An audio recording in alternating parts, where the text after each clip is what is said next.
You might be thinking that this is supposed to be a lesson that is on the first Sunday of the month, and normally it would be, but with my absence planned for next week, we went ahead and moved that up to today to go ahead and make sure if any of the small groups met next week, they'd be able to have the discussions, and I will send those questions out this morning here in a little bit. To the group leaders, I know I got slack on that last year, so I'm going to try to do a better job this year of getting you those questions. And we'll try to get those out today. Community. When we think about the idea of community, at least for me, when you say the word community, I don't know why, but I think about the geographic location where I live. I think about maybe the community of Chelsea. Maybe it's the community of Shelby County. To some degree, I think about the community of the area we live where there's 5 families of us that live out in that neighborhood. And the Junkins are through the woods, and the Geralds and the Harrisons are up on the hill. And I think about that. I rarely, for some reason, think about church as community. And yet that's what we really want to talk about this morning, is the idea of the spiritual community that we enjoy as brothers and sisters in Christ. I appreciate so much Jared, what he did with the call to worship. He texted me this week and he said, I'm looking at this topic and I want to nerd out a little bit as a doctor. I got all these statistics. He's like, how many of those are you going to use? I said, none of them, so go ahead. And grateful that he incorporated all of that in his own personal experience. Because I will tell you that I think that one of the things that really I think disturbs me a little bit about our current culture is it does seem that we are the most isolated, individualistic, and anxious culture all at the same time that we've ever been. And I do remember the days where we knew who our neighbors were more than we do now. And the reality is it is odd to know your neighbors very well. Even if you kind of say hello to them, you don't really just go sit in their driveway and have a conversation. And that's just unusual. And I will say, I think part of that is because it's become part of our American culture to seek this idea of individualism and isolationism. And I want you to think about the Westerns here. At the end of one of John Wayne's films, The Searchers, a kidnapped girl has been rescued and she's been reunited with her family and all is well. And as the closing music comes to its apex, John Wayne, instead of staying with his kinfolk who are there, rides off into the sunset all alone as the hero into the sunset. And that's how a lot of those Western films ended, riding off into the sunset. And not only that, there's a lot of icons of our culture that are kind of that rugged Western kind of idea of the guy all by himself. You have John Wayne, you have Clint Eastwood, even the Marlboro Man was always alone. And oddly enough, the Lone Ranger had a best friend named Tonto. He was never alone, which I always find to be interesting. But we have those kind of ideas of these male-dominated, rugged individualists who are so strong they need nobody. And it's not just Westerns. Let me kind of bring it, because a lot of you don't watch Westerns, and I really don't as much as my father-in-law did. But for the younger people, the Avengers are much the same way. I don't know if you thought about this, but the Avengers come together only when there's a massive crisis. But what about the Avengers when there is no massive crisis? Tony Stark goes back and hides in his cave by himself. And Bruce Banner goes to his research lab all alone. And even Captain America stays at the Avengers headquarters, but pretty much by himself. And he only does that because he's a soldier and he doesn't know what else to do. But none of them really intermingle beyond when there's this call of this really drastic tragedy or emergency, and everybody comes together, but then they go off on their own because there is this idea presented, I don't need anybody else but me. When you think about that, we're just inundated with that.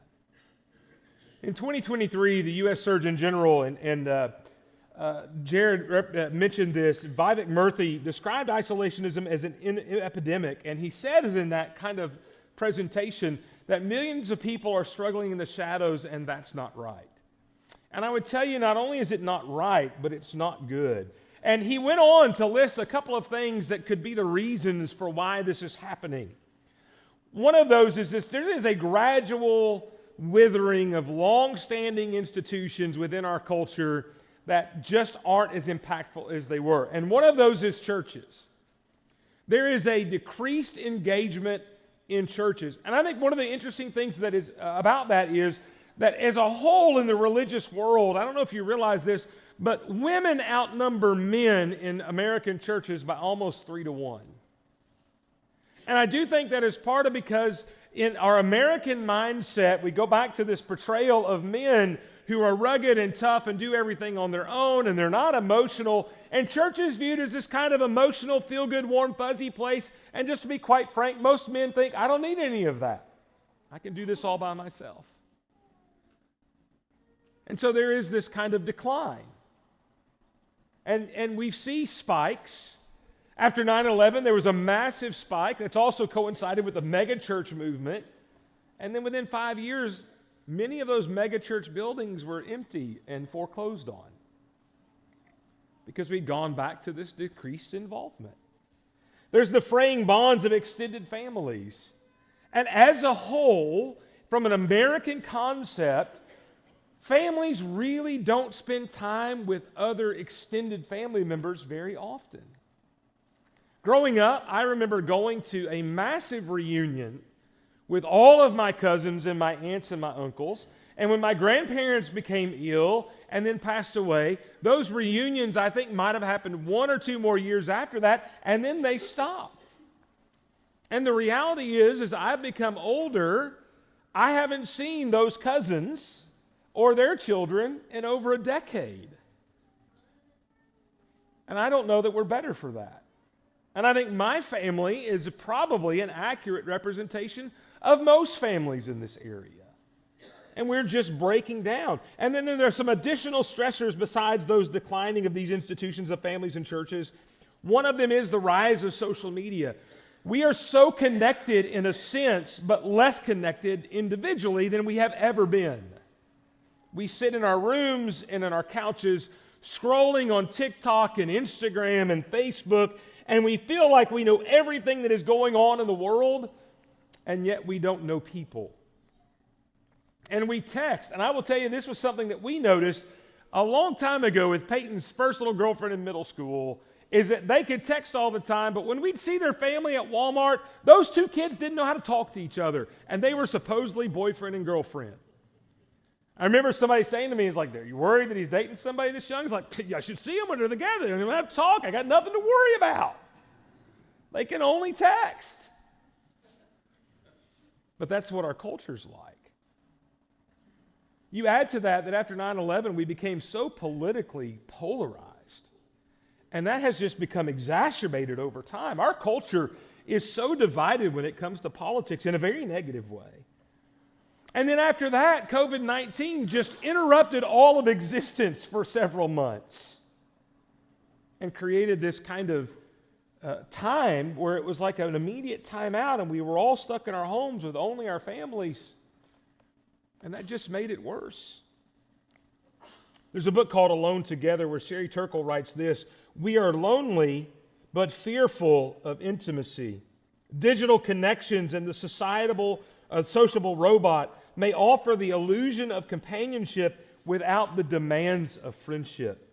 Our networked life allows us to hide from each other even as we are tethered to each other. We would rather text than talk. The subtitle of her book, by the way, should make us think. It says, we expect more from technology and less from each other. And how true that is. And even in the neighborhood, I don't know if you've thought about this, but, there was a time growing up, and even the Junkins and us have done this some, but if you needed butter, you just went to your neighbor and said, hey, I'm out of butter and I'm baking something. Can I have a stick of butter? You know what we do today? In 3 hours, Walmart can deliver me a stick of butter. I don't even talk to my neighbor because I just have it DoorDashed or I have a Walmart delivery. And what's happened is we are living lives where we are alone. And people have extended this into the church. Maybe you've not heard this, but in my position, I hear this stuff all the time. Things like, well, I don't need people, I only need Jesus. Or I love Jesus, but I don't need organized religion. Or I don't need the church to be a Christian. Well, here's what I want to tell you this morning, and I hope we'll see, is the problem with that sentiment is that's just not what Jesus said. Jesus said that, and I want you to listen based on this is what I'm saying. Jesus does say, you don't just need me, you need a community. You need a fellowship. You need people. It is not good for man to be alone. You know, we talk about that in the garden, all good theology goes back to the garden. This is a theological principle from God. God thinks it is not good for man to be alone, to be isolated. And even beyond that, what you learn in the garden is simply this. Animals were not enough. So the reality is, you can buy 28 cats or adopt them or whatever, but according to what God has said, that's really not going to be enough. We desire companionship. We were created to have fellowship together. It was part of God's plan. And not only that, but Jesus exemplifies this. If you just think about the stories of Jesus, he is intentionally building a community around himself. In almost immediately, when his public ministry begins, turn to Matthew 4. When his public ministry begins, I want you to notice what happens. From the time, Matthew 4:17, from the time Jesus began to preach, saying, repent, for the kingdom of heaven is at hand. While walking by, so the ministry begins, right? From that time, here we are. Notice the very next verse. While walking by the Sea of Galilee, he saw two brothers, Simon, who is called Peter, and Andrew, his brother, casting a net in the sea, for they were fishermen. And he said to them, follow me, and I will make you fishers of men. Immediately they left their nets and they followed him. And going on from there, he saw two other brothers, James, the son of Zebedee, and John, his brother, in the boat with Zebedee, their father, mending the nets. And he called them. And immediately they left their nets and they followed him. And he went throughout all of Galilee, teaching in the synagogues and proclaiming the gospel of the kingdom, and healing every disease and every affliction among people, so that his fame spread through all of Syria. And they brought him all the sick, the afflicted with various diseases and pains, those oppressed by demons, those having seizures, and paralytics, and he healed them. And great crowds followed him from Galilee and the Decapolis and from Jerusalem and Judea and from beyond the Jordan. Now, what I want you to notice is that this describes his public ministry, and there's really community seen at two different levels in this text. From a 30,000-foot view, you could say there is a community in the sense that when Jesus is preaching and teaching and healing, he has massive crowds follow him. And from one sense, you could call that a community. Here are the multitudes that will follow him. And we read of passages where they literally chase him throughout the area, trying to follow him, to hear more teaching, to be healed. And in John 6, he tells them that you're just here to be fed. But there's something else going on here on a much smaller level. And that is that he has a community of what will become 12 men. 12 men who are his close companions, who are the people that he is with the most. And even within those 12 men, the four mentioned here are even a more narrow sense of community, if you will. That these are the people I think Jesus turned to the most. When Jesus appoints the 12, and this is going to be in Mark chapter 3 if you want to be turning over there. When Jesus appoints the 12, there is a large crowd following him. And he ends that whole section with the selection of these disciples. Starting in verse 7, Jesus withdrew from his disciples to the sea, and a great crowd followed from Galilee and Judea and Jerusalem and Idumea and from beyond the Jordan and from around Tyre and Sidon. And when the great crowd heard all that he was doing, they came to him. And he told his disciples to have a boat ready for him because of the crowd, lest they crush him. For he had healed so many, so that all that had diseases pressed around him to touch him. And whenever the unclean spirits saw him, they would fall down and worship him and cry out, "You are the Son of God." And he strictly ordered them not to make him known. And he went up to the mountain to call to him those who he desired. Did you notice that? To call to him those who he desired. And they came to him, and he appointed 12 whom he named the apostles, so they might be with him, and he might send them out to preach and have authority to cast out demons. I want you to notice what you just read there. Within this great, amazing crowd, there's a group of 12 he desired something deeper with. And he calls them up to the mountain away from this crowd to say, this is going to be my community. You have, not only are they going to have a special task of sharing the gospel message, but they are going to have also a relationship that is closer than anybody else. And in Matthew chapter 13, that's exactly what you see, because in Matthew chapter 13 is the parable of the sower. And there in verses 1 through 3, he goes out of the house beside the sea, and what's happening in verse 2? Great crowds are following him. And so he gets in a boat and he sits down, and the whole crowd stood on the beach, and he told them many things in the parable, saying, a sower went out to sow. We're going to skip all that because that's not what we're looking at. What I want you to notice, if you skip down to verse 10, because he ends with this idea of he who has an ear to hear, let him hear. Verse 10, the disciples came and said, why do you speak to them in parables? And notice what he says. To you it has been given to know the secrets of the kingdom of heaven, but to them it has not been given.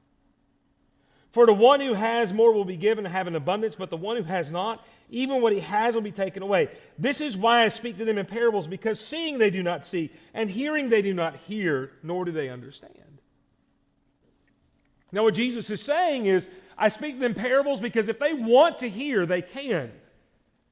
But they don't want to. And the reason you're here, the reason this community exists, is because you can hear and see because that's your desire. And then Jesus goes on to explain this parable to them in a way he does not explain to anybody else.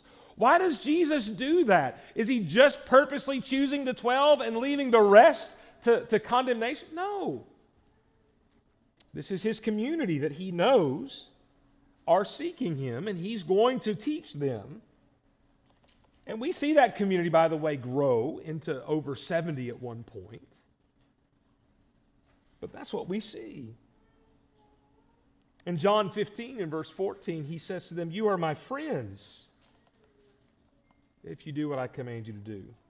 No longer do I call you servants, for the servant does not know what his master is doing, but I have called you friends. Jesus didn't want slaves, he wanted friends.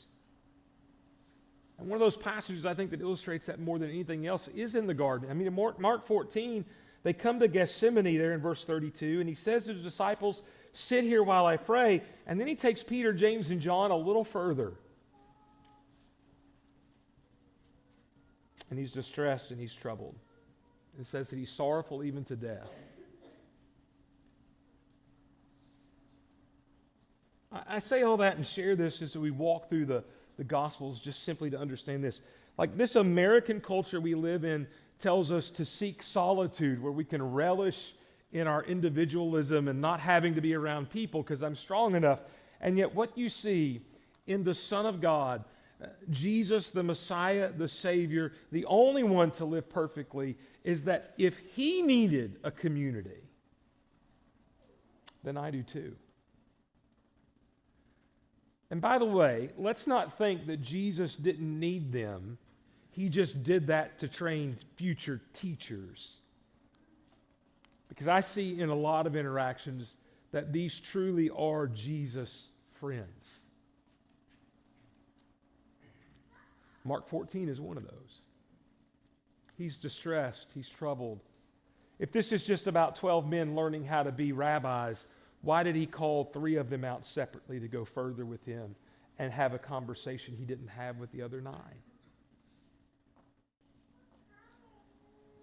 There is fellowship, there is relationship, there is companionship, there is friendship. Jesus has all of that. And if Jesus truly is the way, the truth, and the life, and what we see in him is this sense of community, then that means that we have to learn how to walk in the way of community as well. We need a deeper relationship with one another. And that starts with this idea of loving one another. In the text that was read for us there, let's read that again in John 15, starting in verse 12, where he says, this is the commandment, that you love one another as I have loved you.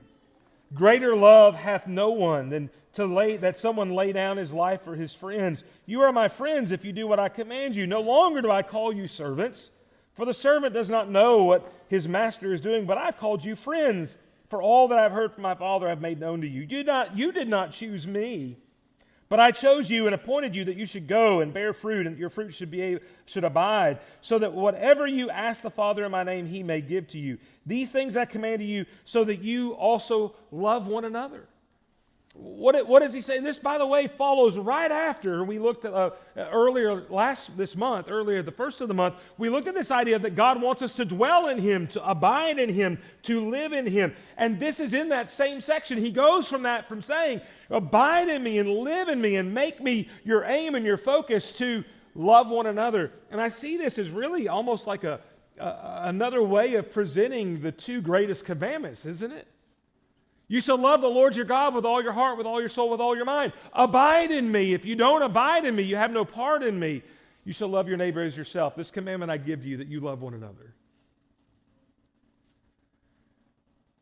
We have to learn to love each other.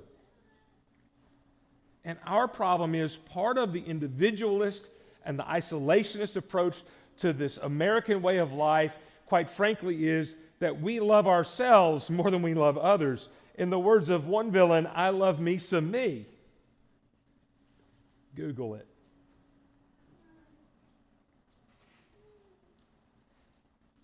But I want to tell you something. In 2 Timothy chapter 3, when he talks about in the last days and he lists all of these immoral things, do you know what the first thing on his list is? Lovers of self. Lovers of self.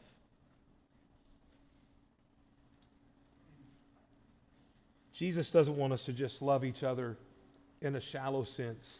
He wants us to love each other in the way that's most often compared to family. And your family, by the way, is another form of community. In John 13, Chris referenced this in his talk before the Lord's Supper. A new commandment I give you, that you love one another as I have loved you. You are also to love one another. By this, all people will know that you are my disciples, if you love one another. Let me for a moment, let me just tell you that one of the problems with religious groups is that too often, and this is not just among our heritage, it's happening and happens everywhere, is that religious groups seem to sometimes forget that they're supposed to love each other, and they end up splintering and splitting, and they have all of these divisions because they're seeking self and what self wants more than serving God and loving each other.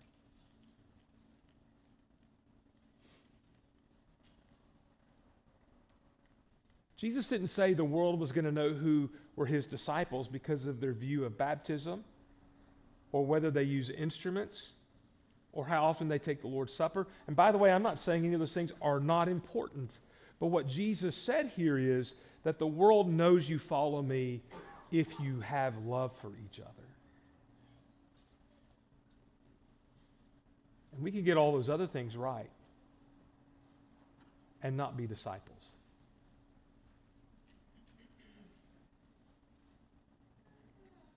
Hebrews 10:24 and 25 says that the reason we come together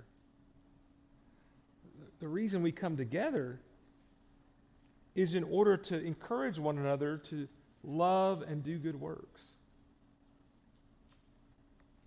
The purpose of the community and its assembling is to love and good works. And I think that's important, that part of this is not just loving each other, it's encouraging each other to be the right kind of community. And by the way, I don't think that necessarily means rebuking. I think that's sometimes the fallback some people have. Well, yeah, we got to rebuke. That's not what Hebrews 10:24 and 25 is about. Hebrews 10:24 and 25 is you come together to encourage one another so that you'll love and do good works. And you've heard me say a lot that, we hear people say, well, Hebrews 10:24 and 25 is a command to worship and to assemble. It's really not a command, but I tell you what it is. It's an explanation of why you should. In other words, I think that it sells this passage short to make it a command that you got to check off the box. Why do you go to church? Well, it says I have to in Hebrews 10:25. No, that's not what it is. It's not checking off the box of attendance. I tell you what it is, though. He's saying, if you have a community, if you love your brethren the way Christ loved you, then you're going to go and assemble in order to stimulate them to love and good works. And if you don't find that to be important in your life, then you don't have a community and you don't love the way Jesus loves. And there's no other way but that to understand that. We have seen that Jesus had a community, haven't we? Not just this large group of followers. No, he had a community of people that he spent time with, that he ate with, that he walked with, that he talked with all of the time. If I'm going to be of the way, that includes a community like that. And I want you to see what that looks like. Because in Acts chapter 2 and verse 42 through 47, you could turn over there, and Jared referenced this. I want to remind you what the earliest people who practiced the way, the earliest recording of what we would call this religious group known as the way, what that looked like in Acts chapter 2, starting in verse 42. They devoted themselves to the apostles' teaching and the fellowship, to the breaking of bread and to prayers. And all came upon every soul, and many signs and wonders were being done through the apostles, and all who believed were together and had all things in common. And they were selling their possessions and belongings and distributing the proceeds to all as any had need. And day by day, attending the temple together and breaking bread in their homes, they received their food with glad and generous hearts, praising God and having favor with all of the people. And the Lord added to their number day by day those who were being saved. It's interesting that verse 42 really introduces several things that defined their community, and then the verses after directly correlate to the things mentioned in verse 42. So, for instance, we see them first being devoted to the teaching of the apostles. And as you look there in verse 43, there's this description that in the process of this, there's all that comes upon everyone by the signs and wonders that the apostles are able to do. Why? Because it verifies and shows them the power of the teaching as well. And what I want you to see is that these people so wanted to be disciples of Jesus, that what are they doing? They are following the apostles. Why? Do you remember what the apostles were told? What their commission was? The last thing Jesus says is what? Make disciples. Well, how do we do that, Lord? Baptize them in the name of the Father, the Son, and the Holy Spirit, and teach them. Teach them to observe the things I've commanded you. How do I get in the way? You follow the teachings of Jesus. How do these people have those teachings? The apostles. Secondly, they are devoted to fellowship or to being together. And they were together daily. It tells us they were in the temple daily, and they ate together. This community in Acts chapter 2 did not just see people at church. Did you hear me? Because that's how religion is today. We go to church to see people at church. And that happens at 9:30 Sunday morning and 7 o'clock on Wednesday night. And in between those church times, we may not see anybody the rest of the time. That's not how this community is described. They're the type of people, apparently, that would just text you and say, "What's for dinner?" and show up at your house. And that was okay.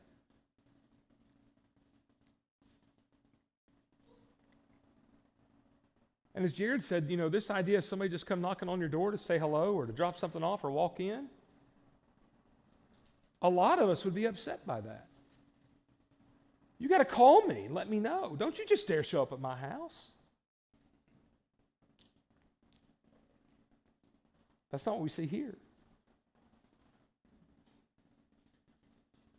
This community in Acts 2 is all up in each other's business, by the way.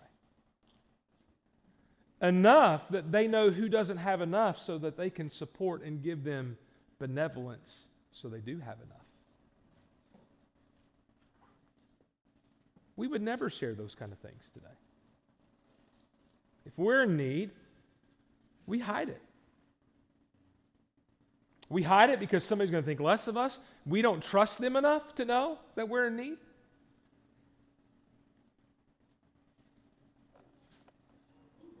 When you think about the way this community came together, as good as I think we are, that doesn't mean we don't have room to grow. And again, what I want you to see here in Acts 2 is that this is the earliest group of people that are following the way. Which tells you that this is, for lack of a better term, it is the most organic and most pure demonstration of what this community should look like, because it hasn't had time to be polluted by man's inadequacies and failures and misunderstandings.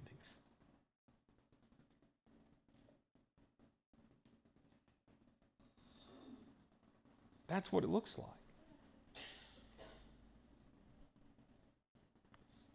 But that also shouldn't surprise us, because isn't that what Jesus' community looked like?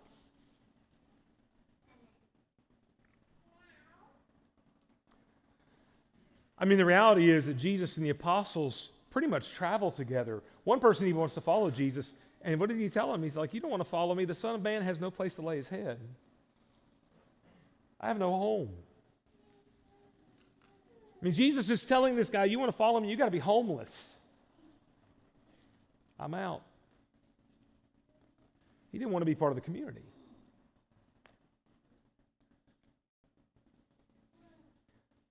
If we're going to be truly like Jesus, we're going to really be disciples, or as we talked about earlier this month, the idea of an apprenticeship where we follow Jesus and become like Jesus, then we're going to act like Jesus in regards to a community.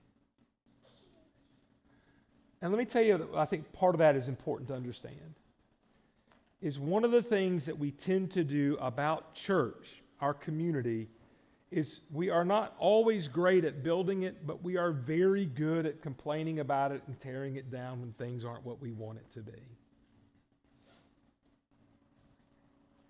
Nowhere in what we saw today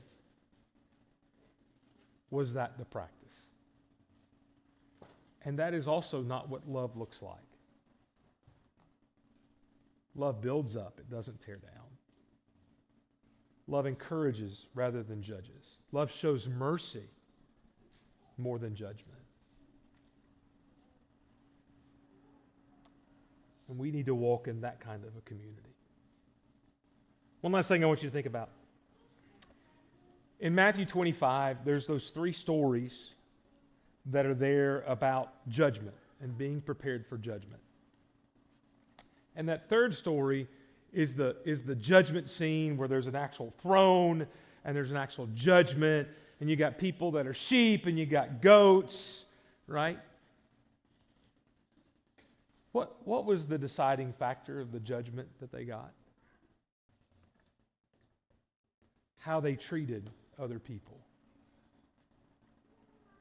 How they loved other people. How they operated within the relationships with not just friends, but also strangers.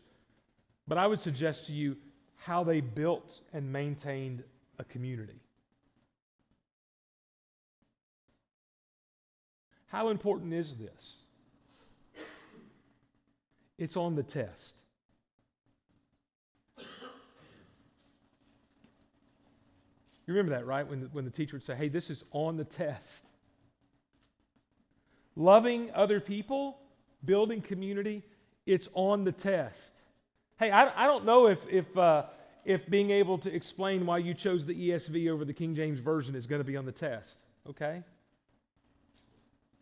I don't know if we have to explain to God why we chose seats over pews. I don't think that's on the test. But I know community and love and fellowship and relationships are on the test. You want to go to God Jesus said, I am the way, the truth, and the life. No one comes to the Father except through me. Part of that is community. And may God help us to build a community together. And here's how important I think this is this community is not being built just to enjoy each other here, but the goal, by the way, is that the community gets to spend eternity together as well. You might have heard me tell this story, but years ago, a good friend of mine, a good sister, wrote in a yearbook of all things. I don't even know if they sign yearbooks like this anymore, but she said in that yearbook, and we've not seen each other much since then, but she said, I know we won't see each other more, but I will tell you this. When this is all over, I'll be waiting for you at the gate so we can go in together. That's what it's all about. Community. How sweet, how heavenly is the sight in those that love the Lord. Let's stand. Joe, come lead us.